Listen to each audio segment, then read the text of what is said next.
uma história sobre 5 garotos de uma comunidade vendendo amendoim por Copacabana, onde também temos a história de uma partida de futebol, de um coronel visitando a cidade e de um relacionamento complicado nessas tramas que habitam a praia, o morro, os estádios e os bares de um domingo ensolarado no Rio de Janeiro. Um filme que era para ser sobre carnaval, mas se tornou meio jornalístico, sofreu com censuras absurdas e acabou servindo de inspiração para a carreira de muitos futuros cineastas. Hoje vamos entender como Nelson Pereira dos Santos fez o seu primeiro filme se tornar uma das obras mais importantes do cinema brasileiro.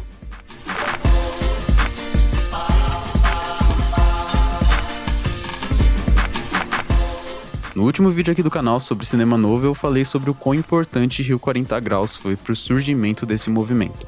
Você pode ir ver o vídeo para entender melhor, mas basicamente lá eu falo sobre como esse filme marca as influências neorrealistas no Brasil e se torna um divisor de águas no cinema nacional. Isso significava que ele era um filme de exploração demográfica, de camadas sociais, onde as personagens da favela não eram expostas como caricaturas preguiçosas, burras e mau caráter, características que foram por muito tempo usadas como uma forma de descrever o povo brasileiro no cinema.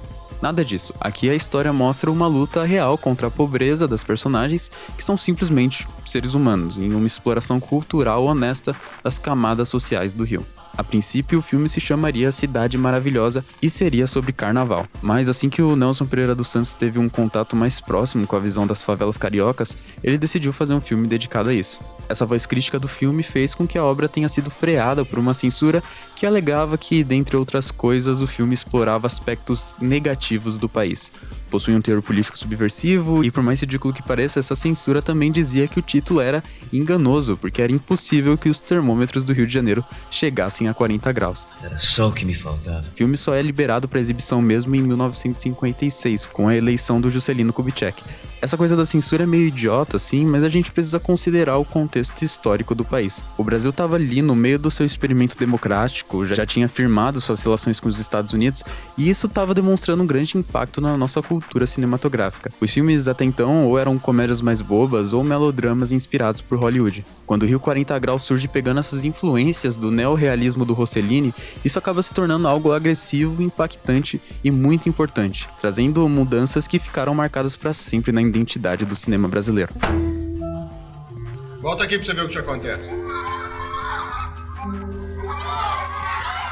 Dentre essas mudanças, a gente pode citar, por exemplo, a implementação da coloquialidade nas atuações como esse traço do realismo.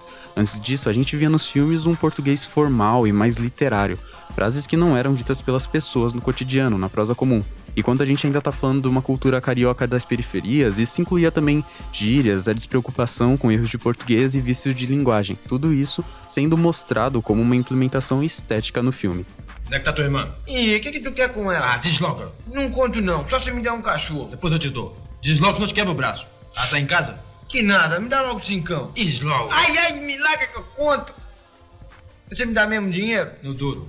Mesmo nas atuações, que se você vê hoje, você pode até achar meio falso, mas pra época o diretor soube muito bem dosar os arquétipos pra medir a teatralidade artística e a naturalidade realista. E pensa bem, hoje é quase uma regra do cinema nacional ver os regionalismos, as gírias, os erros de português. Isso se tornou tão importante que hoje é comum que os próprios roteiristas escrevam esses elementos no papel. Qual é, cabeleiro? Caminhão de gás tá chegando aí. E aí, vai ficar de bobó? Não acredito que vai negar fogo.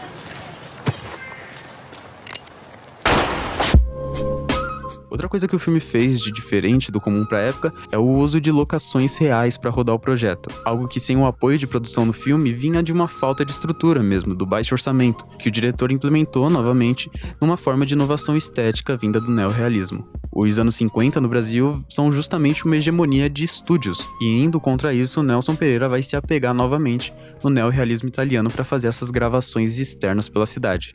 Isso se torna também parte da essência do filme, como no próprio título. E o 40 Graus segue esse mesmo apelo dos italianos Roma Cidade Aberta e Alemanha Ano Zero. Você tem ali o nome da cidade e o contexto em que a gente está inserido, no caso um domingo ensolarado no Rio, o que já nos mostra as implicações das praias lotadas, uma partida agitada e as crianças do morro aproveitando isso para vender amendoins e conseguir algum dinheiro.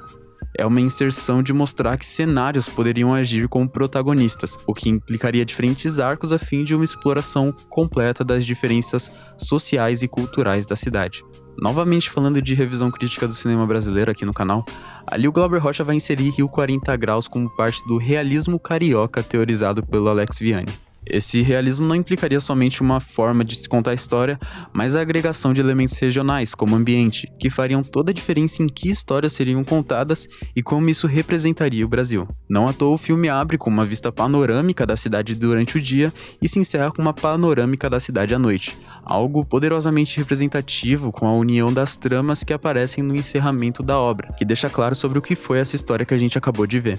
E ainda nessa parte a gente tem também que falar sobre a sequência de Rio 40 Graus, lançada em 1957, 2 anos depois do grande sucesso do diretor, chamada de Rio Zona Norte. Mas um malandro fechou o paletó, eu tive dó, 4 velas acesas em cima de uma mesa, uma subscrição para ser enterrado.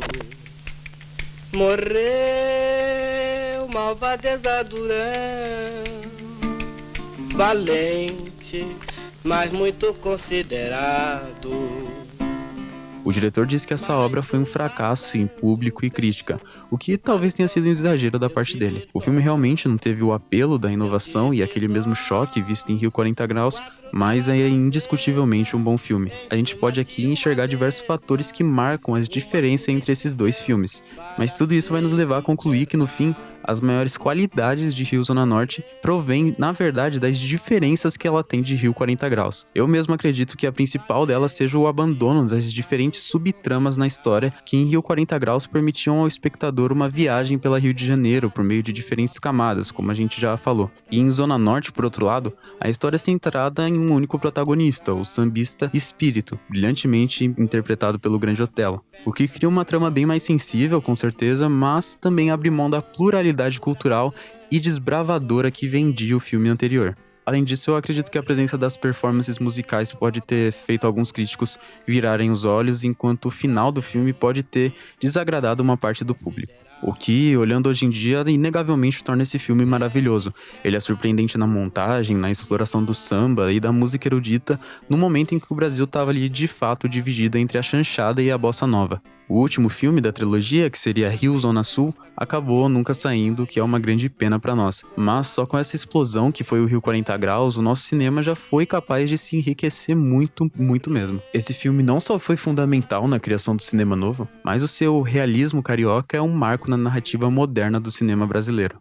Quando você vê uma história com diversas tramas e que se passam no mesmo ambiente, quando você ouve os personagens falando gírias, expressões únicas e sem compromissos gramaticais forjados, quando você se deparar com uma história realista, gravada nas ruas e iniciada com a voz do morro, saiba que tudo isso é parte da importância que Rio 40 Graus tem no nosso cinema. Eu sou o samba, a voz morro sou eu mesmo, sim senhor. Quero mostrar ao mundo que tenho valor. Eu sou o rei dos terreiros, sou o samba. Muito obrigado por ver esse vídeo até o final, eu espero que você tenha gostado. Se sim, você pode deixar um gostei, se inscrever no canal e compartilhar esse vídeo com alguém. Se você quiser assistir tanto Rio 40 Graus quanto Rio Zona Norte, você encontra esses dois filmes aí no YouTube fazendo uma busca rápida. Eu obviamente mais que recomendo que você veja, são filmes essenciais e eu espero que esse vídeo tenha motivado alguém que não assistiu o filme ainda a assistir. Da mesma forma que eu espero que se alguém viu e não gostou, ou se alguém viu sem saber essa importância que o filme tinha, espero que isso possa ter conscientizado essa pessoa de alguma forma. Com isso eu peço para que você comente a sua opinião sobre o filme, ou se você ficou interessado em ver, e também a sua opinião sobre esse vídeo aqui. Quero lembrar que você também pode acompanhar o canal nas redes sociais, lá eu sempre estou postando conteúdo extra sobre os vídeos que a gente traz aqui nos sábados. Mas é isso, eu novamente agradeço pela sua atenção e até mais.